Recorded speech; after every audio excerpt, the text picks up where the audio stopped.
ایک غریب آدمی بدو رات کے وقت وہ کہیں بیچارہ صبح سے چلا تھا، مدینے پہنچتے اسے رات ہو گئی. اس نے ڈرتے ہوئے نا خیمہ ہی باہر لگا لیا. جہاں رات ہوئی نا آدھی رات ہو گئی، 1-2 بجے سمجھ لے پہنچا مدینے تو اس نے باہر نے خیمہ لگا لیا. بیوی اس کی امید سے تھی، بچے کی ولادت کا وقت قریب آ گیا، بیمار ہو گئی، اس نے خیمہ لگایا.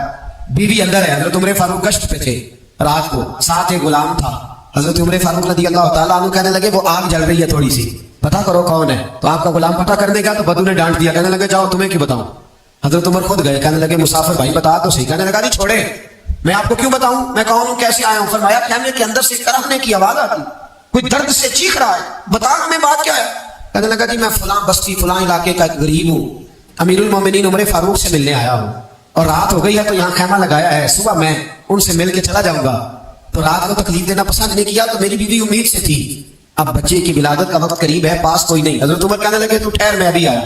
چہرے پہ نقاب ہے، اسے بتایا نہیں میں امیر المومنین. عمر دوڑے گئے، اپنی زوجہ سے کہنے لگے اگر تجھے بہت بڑا اجر مل رہا ہو تو حاصل کرے گی. کہا کروں گی. تو کہنے لگے چل پھر میرے ساتھ، بہت بڑا اجر ہے، ایک دوست کے ہاں ولادت کا وقت ہے، ضرورت کی چیزیں ساتھ لے لو. اس عورت نے تھوڑے دانے لے لیے، گھی لے لیا. حضرت عمر سے کہنے لگی لکڑیاں اکٹھی کر لے. امیر المومنین کاؤنسلر کی بات نہیں بتا رہا میں آپ کو، MP A کی بات نہیں بتا رہا، MLA کی بات نہیں بتا رہا، جو 10 گاؤں کو ملا کے چیئرمین بنا اس کی بات نہیں بتا رہا، اس کی بات بتا رہا ہوں جو 22 لاکھ مربع میل کا حکمران ہے، اس کی بات بتا رہا ہوں جو گلی سے گزرے تو شیطان رستہ ہی بدل جاتا ہے، اس کی بات بتا رہا ہوں جس کے بارے میں میرے مصطفیٰ کریم صلی اللہ تعالیٰ علیہ وآلہ وسلم نے فرمایا میرا عمر تو وہ ہے کہ 950 سال حضرت جبریل بھی اس کی شان بیان کرے تو عظمت ختم نہیں ہوتی. اتنا بڑا شخص. حضرت عمر نے لکڑیاں اکٹھی کی، اینٹوں کا روڑے لے کے چولہا بنایا، پہنچ گئے. آپ کی زوجہ کہنے لگی یہ تھوڑے دانے ڈالنے، گھی ڈالنے اور ایک لکڑی لے کے اس کو ہلائیں، تیار کریں. خود زوجہ اندر چلی گئی، حضرت عمر باہر پکانے لگے. وہ بدو کہتے ہیں میں اس طرح کا ان کے ساتھ بہیو کرنے لگا جیسے وہ کسی چوکیدار کے ساتھ نہیں کرتا. میں نے سمجھا کہ عمر نے چوکیدار رکھے آنے جانے والے مہمانوں کا. میں کبھی پانی کا پیالہ مانگتا، کبھی کوئی بات، عمر دوڑے جاتے، کبھی پانی لاتے. او مسلمانوں، او میرے رسول کے غلام عزیزوں، حضرت عمر فاروق. وہ غلام کہتا ہے میں عمر سے کہتا، میں کہتا غلام پانی لا تو عمر دوڑ کے پانی لاتے. میں کہتا تجھے گھی پکانا بھی آتا ہے، پہلے بھی کبھی پکایا ہے؟ تو عمر فرماتے کوشش تو کر رہا ہوں. میں کہتا پہلے بھی کبھی تیری بیوی نے یہ کام کیا ہے؟ تو حضرت عمر کہنے لگے مجھے یاد نہیں، پوچھ کے بتاؤں گا. کہتے کیا رنگ تھا، کیا انداز تھا، کیا مصطفیٰ کی تربیت تھی، کیا انداز حضور نے سکھائے غلاموں کو. یہ کس طرح کا امیر ہے کہ یہ ہڈیاں پکا رہا ہے، پھونکے مار رہا ہے ایک غریب کے لیے، دیہاتی کے لیے جسے جانتے بھی نہیں. اندر اس شخص کی بیوی کے ہاں بیٹا پیدا ہوا تو حضرت عمر کی بیوی اندر سے بول کے کہنے لگی امیر المومنین مبارک ہو، آپ کے دوست کے ہاں بیٹا پیدا ہوا ہے. جب کہا نا امیر المومنین مبارک ہو تو وہ شخص کہتا ہے میرے ہاتھ کانپنے لگے اور میں اس طرح دوڑا کہ میری پگڑی گر گئی. میں دوڑا تو عمر نے بلایا، کہا کدھر جاتے ہو؟ کہنے لگا آپ امیر المومنین ہیں، آپ امیر المومنین، آپ عمر ہیں.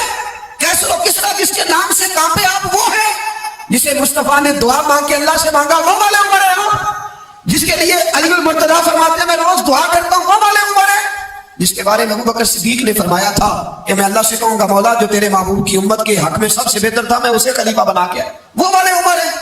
عمر امیر المومنین کی بیوی وہ تو خاتون اول ہوتی ہے، وہ تو ملکہ ہوتی ہے، اور تیری بیوی دائی بن کر ایک غریب کے بچے کے پاس بیٹھی رہی ولادت کے وقت. عمر امیر المومنین ہو کے تیری داڑھی ساری دھومے سے بھر گئی تو ڈیوٹی کرتا رہا. تو سیدنا عمر رو پڑے اور اس بدو کو سینے سے لگا کے کہنے لگے تجھے پتہ نہیں تو کہاں آیا ہے، اس شہر کا پتہ ہے؟ اس نے کہا حضور کہاں ہے؟ فرمایا یہ میرے نبی کا مدینہ ہے، یہ مصطفیٰ کا مدینہ ہے، یہاں امیروں کا استقبال نہیں ہوتا، یہاں غریبوں کے استقبال ہوتے ہیں. یہاں حضور نے اس اسٹیٹ پہ میرے رسول پاک نے وہ والا رنگ دیا ہے کہ اب غریب سر اٹھا کے جینے لگے ہیں، اب مزدوروں کو عزتیں ملنے لگی ہیں. میرے رسول پاک علیہ السلام نے اور حضور کے چاروں خلفاء نے سیاست کی جتنی تدبیریں کی ہیں وہ مسجد شریف میں بیٹھ کے کی ہیں، کیونکہ یہ جذبہ پاکیزہ تھا، خلوص والا تھا، خدمت والا تھا، اشاعت تبلیغ والا تھا، دین کو آگے پھیلانے والا تھا. تو یہ پاک جگہ پر بیٹھ کے بات ہوئی، اسے پلید ناپاک اور چونکہ غلط اب کیا گیا ہے تو اب بعض چیزیں بوجھ بنتی ہیں. قرآن مجید کی جو آیا کریمہ میں نے تلاوت کی ہے نا، میں آپ سے عرض کروں معیشت سے زیادہ، معاشرت سے زیادہ، ایٹمی طاقت سے زیادہ ضرورت نیک لوگوں کی ہوتی ہے. یاد رکھنا بہترین قسم کا اسلحہ موجود ہو لیکن چلانے کا فن نہ آتا ہو تو بندہ دشمن کا کچھ بھی نہیں بگاڑ سکتا. انسان کے پاس بہترین گاڑی موجود ہو لیکن اسے چلانی نہ آتی ہو تو اس کے لیے سفر کبھی بھی مکمل نہیں ہوتا.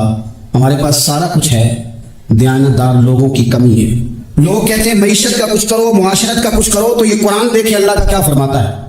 رب کا قرآن کہتا ہے الذین ان مکناہم فی الارض، کچھ لوگ وہ ہیں کہ اگر اللہ انہیں زمین میں اقتدار عطا کرے وہ کیا کریں گے؟ اقاموا الصلاۃ وآتوا الزکاۃ، وہ نماز قائم کریں گے، زکوٰۃ ادا کریں گے، وامروا بالمعروف، وہ نیکی کا حکم دیں گے، ونہوا عن المنکر، وہ بری باتوں سے منع کریں گے، وللہ عاقبۃ الامور، اور ہر کام کو اللہ ہی کی طرف لوٹ جانا ہے، سب کاموں کا انجام اللہ کی طرف ہونا ہے۔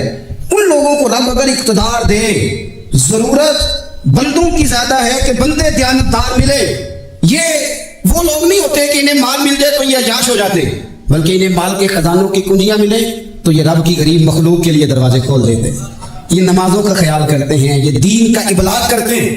بیٹھے تھے حضور کے صحابہ حضرت عمر کے گرد، دوست یار پرانے باتیں ہو رہی تھیں، تو حضرت عمر کہنے لگے دور خلافت چل رہا ہے جناب عمر کا، میں کہہ چکا ہوں کہ ہمیں ضرورت متقی پرہیزگار لوگوں کی ٹیم کی ہے، ان لوگوں کی ضرورت ہے جن کے دل میں درد ہو، جو تقوی والے ہوں، جو مخلوق خدا کے بارے میں گنجائش رکھتے ہوں۔ حضرت عمر کے گرد دوست آپ بیٹھے ہیں، تو حضرت عمر کہنے لگے چلو اپنی اپنی کوئی خواہش ہی بتاؤ۔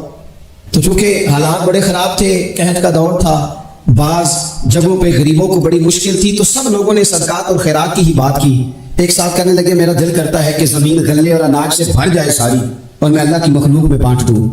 تو دوسرے نے کہا میرا دل کرتا ہے سونے چاندی سے زمین بھرے اور میں رب کی مخلوق پر تقسیم کر دوں۔ ایک تیسرے صحابی فرمانے لگے میرا دل کرتا ہے سونے چاندی سے نہیں، ہیرے جواہرات سے یہ زمین بھرے اور میں اللہ کی مخلوق میں بانٹ دوں۔ سب اللہ کی مخلوق پر کرم کرنے کی، رحم کرنے کی، تقسیم کرنے کی بات کر رہے تھے۔ تو پھر بول کے کہنے لگے عمر آپ بھی تو بتائیں نا، آپ کی بھی تو کوئی خواہش ہوگی نا۔